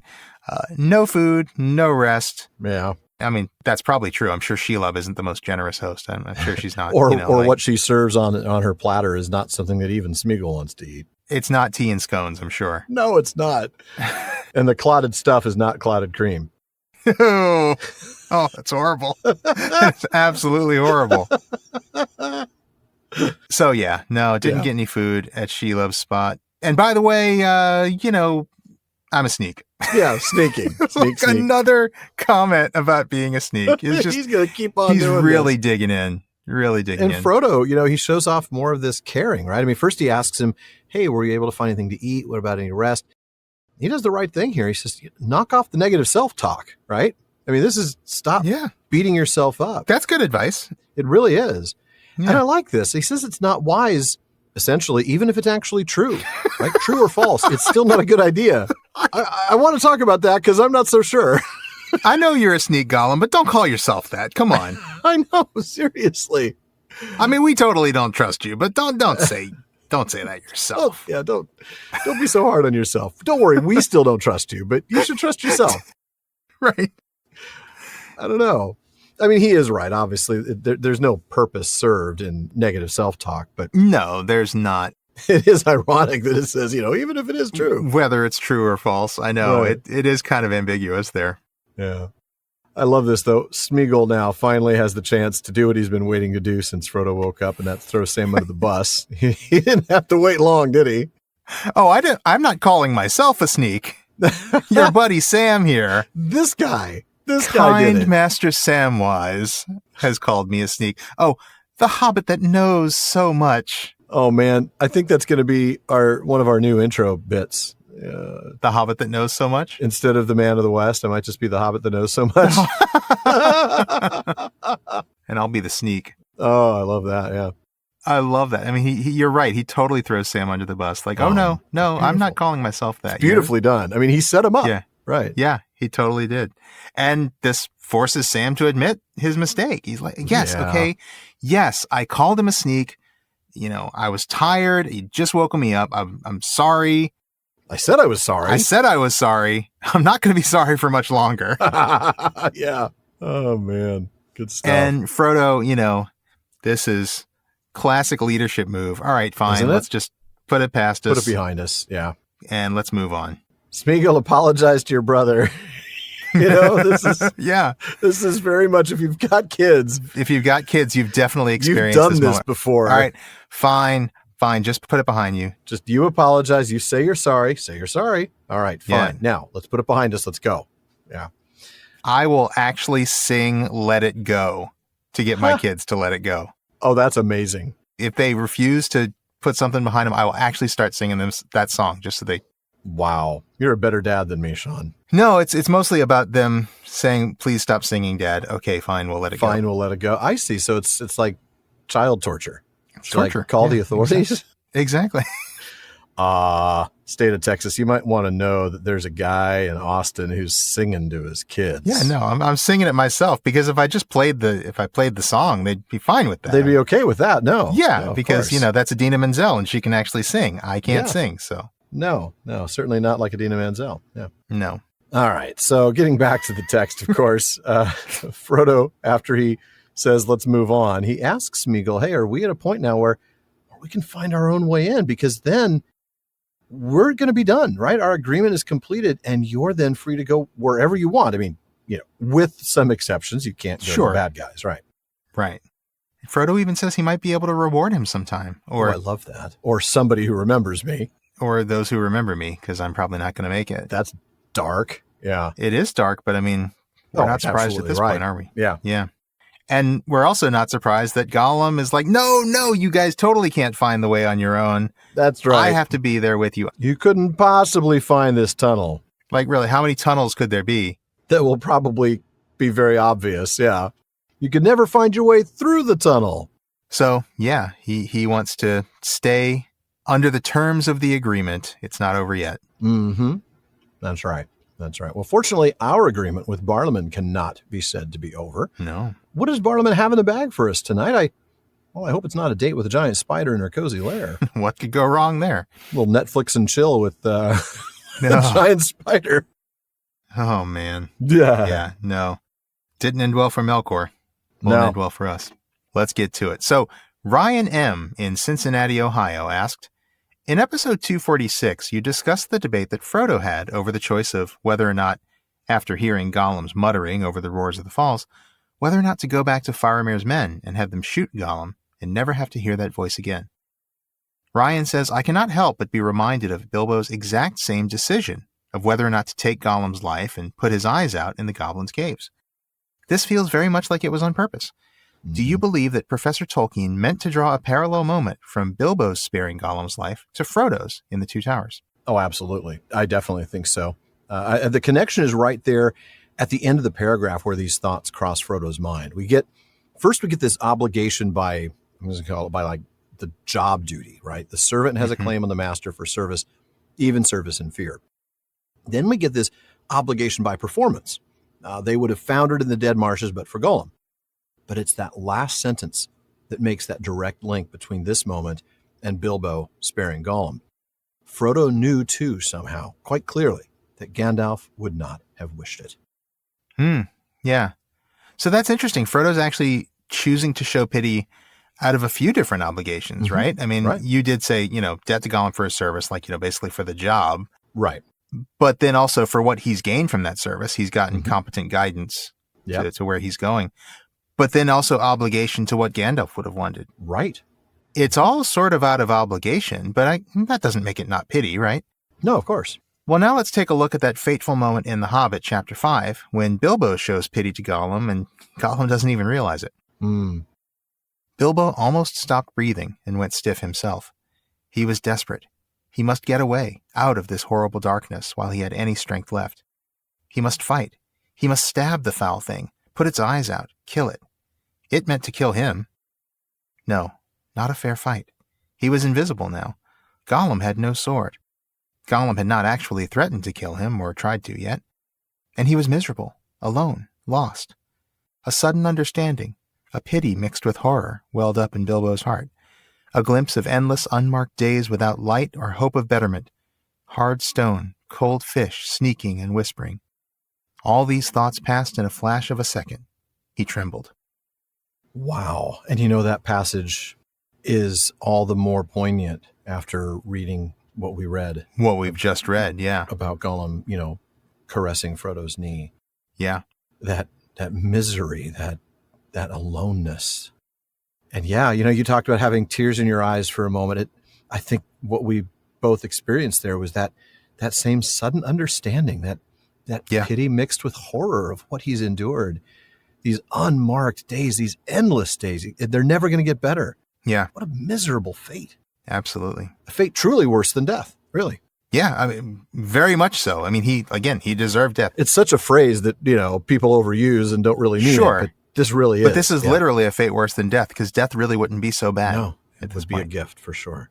Yeah. But, you read that from The Hobbit, and honestly, that makes me think of Gandalf's lines in The Shadow of the Past, right? Because we talk about that pity, and we talk about Frodo. Well, Frodo says in that chapter, what a pity that Bilbo did not stab that vile creature when he had a chance. Pity? It was pity that stayed his hand. Pity and mercy, not to strike without need. And he has been well rewarded, Frodo. Be sure that he took so little hurt from the evil and escaped in the end, because he began his ownership of the ring so, with pity. I am sorry, said Frodo, but I am frightened, and I do not feel any pity for Gollum. You have not seen him, Gandalf broke in. No, and I don't want to, said Frodo. I can't understand you. Do you mean to say that you and the elves have let him live on after all those horrible deeds? Now, at any rate, he is as bad as an orc, and just an enemy. He deserves death. Deserves it? I dare say he does. Many that live deserve death, and some that die deserve life. Can you give it to them? Then do not be too eager to deal out death in judgment, for even the very wise cannot see all ends. I have not much hope that Gollum can be cured before he dies. There is a chance of it, and he is bound up with the fate of the ring. My heart tells me that he has some part to play yet, for good or ill, before the end. And when that comes, the pity of Bilbo may rule the fate of many, yours not least. Wow, that passage is hits so much harder right now than it did when we first read it, huh? It does. And I think putting that together with chapter 5 from The Hobbit, to me, it feels like Bilbo's motivation, Bilbo's pity was almost more like mercy. We talked about how mercy is kind of sparing someone when they don't really deserve it, right? Right. When they deserve punishment and you choose not to give it to them, right? Right. So it almost seems like Bilbo's motivation is truly mercy that ends up bearing some good, whereas Frodo's motivation is more of a broader kind of pity that's out of a sense of obligation. Yeah, that's fair. The obligation is there for sure. Obligation to Gandalf, obligation because he's a master servant, and obligation because Gollum has done his job. Yeah. Yeah. But like I said a moment ago, I don't think that makes them really different. I think that Bilbo and Frodo, there's more commonality there than difference. I think, for one thing, Bilbo and Frodo are both recognizing Gollum's humanity, in a sense. Yeah. Bilbo gets this glimpse of what his life must have been like. Frodo recognizes Gollum as a servant, somebody to treat humanely, not just a treacherous monster, which is basically what Sam treats him like. That's fair, yeah. But to be honest, there's actually an even earlier moment in this book that more clearly parallels Bilbo's pity, and this is from The Taming of Smeagol. This is when they first catch him, right? Yeah, I know where you're going, yeah. And we get this bit. No, said Frodo. If we kill him, we must kill him outright.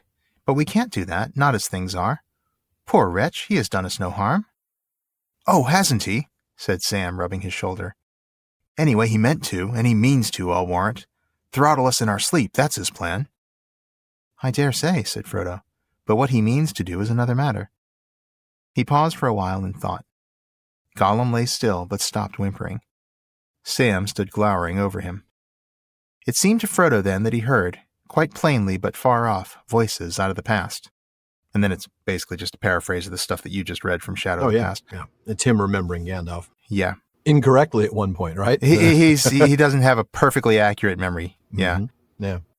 And then we get back to the text with, Very well, he answered aloud, lowering his sword. But still I am afraid. And yet, as you see, I will not touch the creature. For now that I see him, I do pity him. Wow. And that really parallels Bilbo's moment. Doesn't it? Yeah. Yeah. So powerful. Yeah. Man. So yeah, I think there's a lot of similarity there. I think it was absolutely intentional on Tolkien's part. Oh, absolutely. Yeah.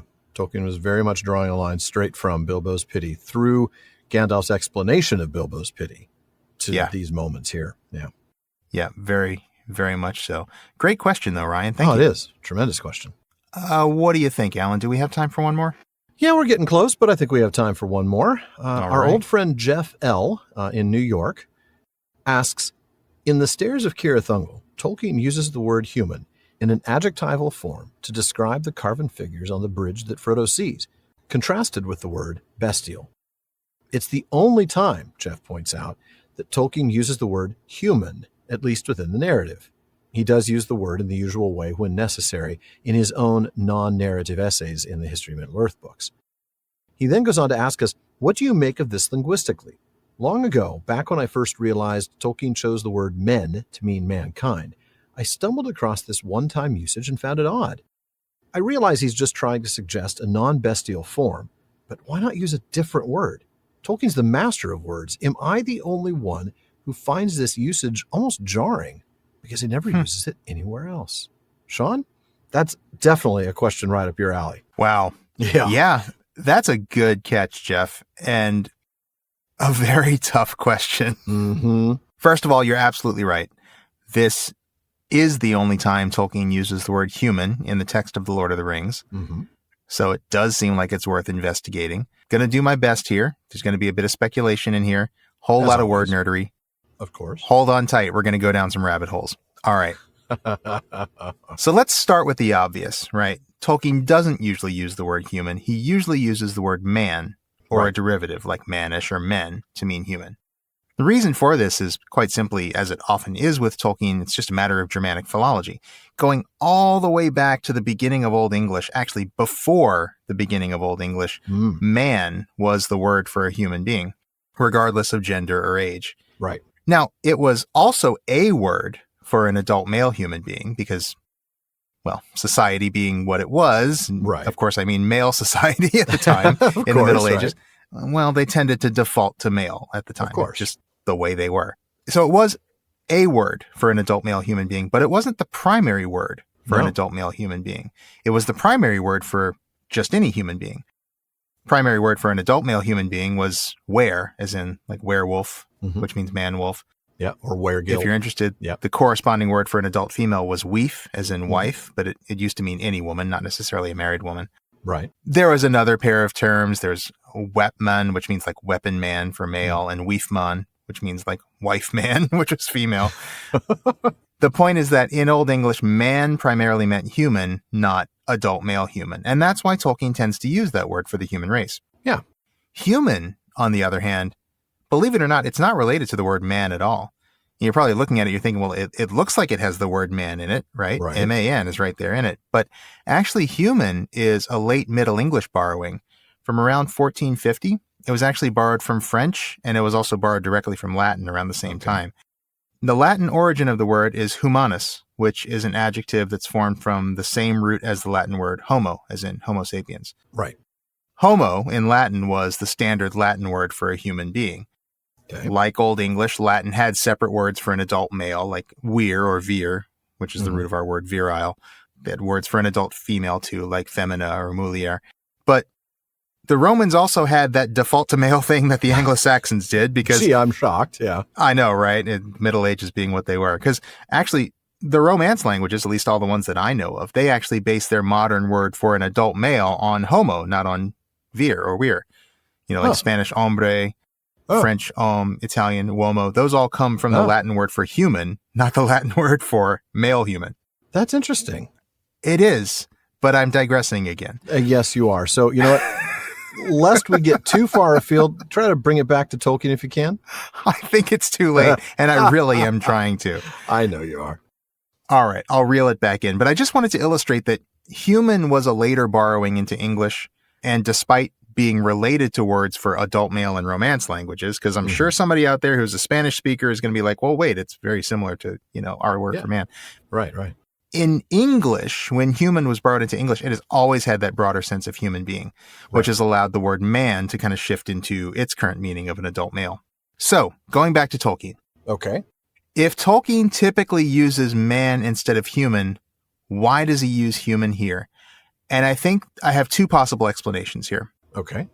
Option one is, from looking at the Oxford English Dictionary on this, I learned that the earliest meaning of human in Norman French was, specifically according to the OED, people as opposed to either animals or God.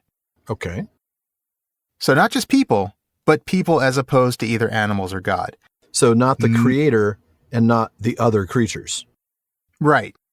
And maybe Tolkien felt that this notion of human as opposed to animals or God was a particularly well-suited contrast for this contrast between human and bestial forms that Jeff is asking about. So maybe if it had just been talking about man forms, just human forms in the figures, he would have said man. But since he's contrasting the human forms with the bestial form, he uses human. That's one possibility. Okay, so in other words, if he's just talking about humans in general, he'll say man. But since here he's talking about human form as opposed to beast form, bestial form, animal form, that made sense then for him to use the word human instead. That's a possibility. It's not a great answer, but it's an answer. That's fair.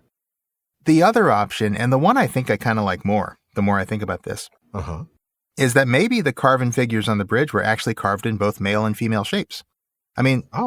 hadn't thought about that. Let's face it. I mean, knowing the kinds of people or creatures who carve these figures, I wouldn't put it past them to portray both men and women in all sorts of crude and vulgar ways. That's fair. Yeah. Maybe some of this stuff was a little PG-13 and beyond, and maybe Tolkien felt the best way to convey that was to call them human forms instead of man forms. Because if he said man forms, you might just think, oh, they're all male shapes, and maybe there's more than that. Maybe. I got no proof for either of these, but these are my two options, and I kind of like the second one more, just because I think kind of like it too. And when you talked about, these sculptures being sort of PG-13, I could not help but think of Eccentrica Golumbits from Hitchhiker's Guide to the Galaxy. That's right. And I'm just thinking, you can imagine exactly what I'm thinking now, those of you who absolutely. Yeah. Oh, man. Well, I am glad that we had you go so deep into the word nerdery pool. That was fun. It was a bit of a rabbit hole. Hope you didn't mind that, Jeff. But yeah. Oh, I don't think Jeff minded it. Maybe the rest of our listeners did, but Jeff, I'm sure, appreciated it. Maybe some people minded it. And I think I've eventually brought myself back. So, I'm still here. Good deal. Good. Well, folks, that does wrap it up for another episode of the Prancing Pony Podcast. But be sure to join us again next week. We're going to need a really, really big jar to trap this spider. Or the world's biggest can of Raid. Kill it with fire. We need a flamethrower, actually. I think is really what we need. A flamethrower would actually work. Yeah. Wouldn't it? That'd be perfect in there. We'd get rid of the web and everything. Totally. Yeah. Well, folks, we want to take a moment to thank the team that helps make this show better. Yeah. Our research assistants, along with our Barlaman, Becca Davis, producer Jordan Rennells, social media manager Casey Hilsey, event and Patreon community coordinator Katie McKenna, and website guru Phil Dean. And speaking of the website, please be sure to give us a visit there at theprancingponypodcast.com. We've got show notes, hilarious outtakes, Prancing Pony ponderings, and our online storefront, where you can get all sorts of PPP merch. And definitely check out our library page. You know we love the books here at the Prancing Pony Podcast, and we have provided links for you to get nearly every book we mention on the show. And we do get a few pennies from the purchases you make there, so thank you. Indeed. And now we want to thank some more really important people. These are our patrons at the Kierdance contribution tier. I'm going to start with DeMay in Alaska, then James in Virginia, Tamsin in Minnesota, Chad in Texas, Lance in New Jersey, Paul in Colorado, Jerry in Texas, Bruce in California, Mario in Utah, Seth in Texas, B in California, Joseph in Texas, Kathy from North Carolina, Lori from Washington, Carlos in California, and Brian in the UK. And then there's also Ned from Connecticut, Jerry from Washington, Joe in Washington, Erwin from the Netherlands, Dylan in Australia, Ben in Minnesota, Anthony in Texas, Dorwin in Michigan, Karen in the UK, Zaksu in Illinois, Jim in Maryland, Brian in Texas, Sarah in New Jersey, Daniel in Hungary, and June in Ireland. Folks, thank you all so much for your support. Very much. And everyone listening, please be sure you don't miss any episodes of the Prancing Pony Podcast. Subscribe to the show through Apple Podcasts, Spotify, or your favorite podcast app. One last thing as always, don't forget to send your thoughts, comments, and most of all, your pest control tips to Barlaman at theprancingponypodcast.com. And if you want a chance to have your actual voice heard, you can send us audio of you asking your question by visiting podinbox.com/prancingponypod and record your question for us. Just make sure to still send the question to Barlaman, please. Yes. Now, Barlaman's a lot more reliable lately, but we do get a lot of mail, so we promise we'll get to you as soon as we can. And hey, your question or comment may be featured on a future episode. Now, as always, this has been far too short a time to spend among such excellent and admirable listeners. But until next time. Farewell, friends.